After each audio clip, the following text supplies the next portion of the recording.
Well, first this morning, there are fears that vital research into incurable diseases could be jeopardised if scientists are banned from mixing human and animal cells as part of their work. Some of Britain's leading experts in the field fear that the government is about to ban them from fusing human DNA with eggs from animals. One of them has said such a decision would be an affront to thousands of patients who are suffering from such conditions as Alzheimer's, Parkinson's and MS.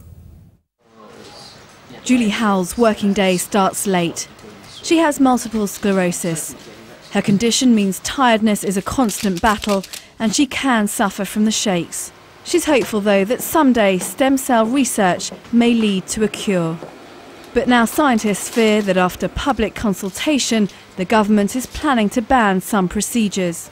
It would be devastating, not just to me, but there's 85,000 people in the UK with MS, and we have our hope, but we have little else at the moment.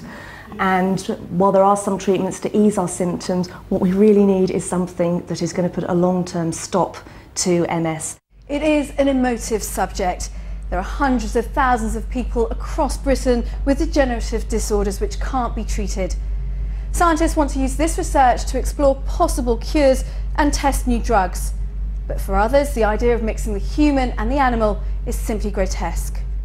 Scientists insist the process destroys virtually all the residual animal protein in the egg, but those who question the ethics of the research also dispute its value.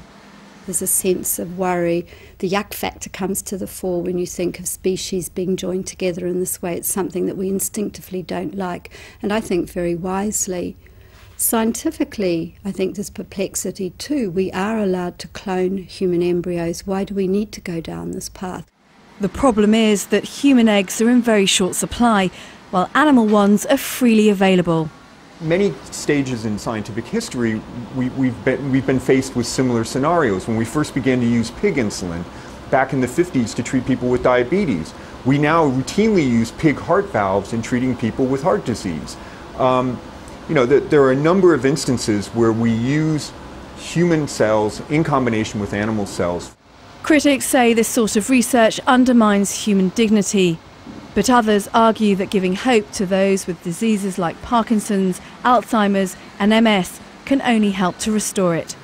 Sarah Merchant, Sky News. Well, that's the subject.